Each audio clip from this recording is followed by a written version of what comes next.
It is just after 6:30, about 6:40 or so, in Greensboro, North Carolina. Polls have just opened. We're here as part of our election protection efforts. I'm Reggie Weaver. I'm the Civic Engagement Coordinator with Common Cause North Carolina. So this election season, my work was primarily focused on election protection in 4 counties in North Carolina. Across those 4 counties, we adopted 18 precincts. We had around 120 or so volunteers. And so over the course of the weeks leading up to the election, I was busy recruiting volunteers and training, giving our volunteers more of an insight of its role in the importance of protecting democracy.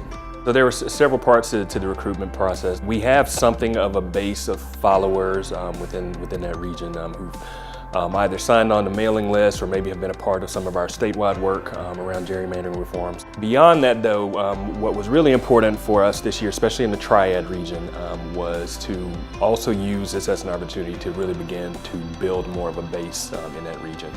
And so to do that, we were in conversation and meetings with faith communities, other activist groups. So this election in particular was unusual for a midterm. There was higher than usual interest, many first-time voters as well. Part of what we wanted to do was really help voters to understand that there's help, to offer help and support on site. That's been important, especially in a state like North Carolina where we've historically had some issues, some significant issues around voter suppression in particular. We've kind of describe it as watch and document, looking around, making sure that there are things like proper signage and indicating that it's the polling place, making sure that procedures and protocols are in place for those who need to do curbside voting, for instance, and also just kind of listening, being our kind of direct eyes and ears on the ground about potential problems that we may encounter. And in those moments when voters do have issues, our poll monitors will go talk with them, kind of document their story, gather what the issue was,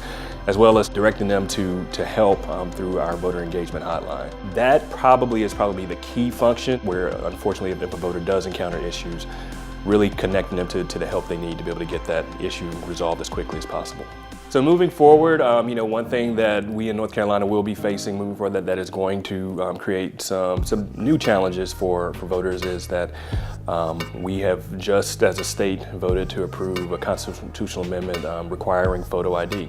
Our efforts are going to be really important. We need to help voters understand exactly which types of IDs they can use to vote. Instances where someone may encounter an issue where they're told that their ID isn't proper, getting them the help they need to address that as well. Beyond that, our kind of lead issue as a state is redistricting reform, and so part of what will happen with the base of volunteers that have joined us for election protection this cycle is that they'll become part of the citizen effort really to encourage our legislators to really do the right thing in the redistricting process. And I'm excited as we go into 2019 because that it's now shaping up to become a pretty strong base for some of the citizen engagement work we'll do. In addition to the on-the-ground direct engagement on Election Day, there will be continued engagement year-round about protecting both our democratic process and our structures.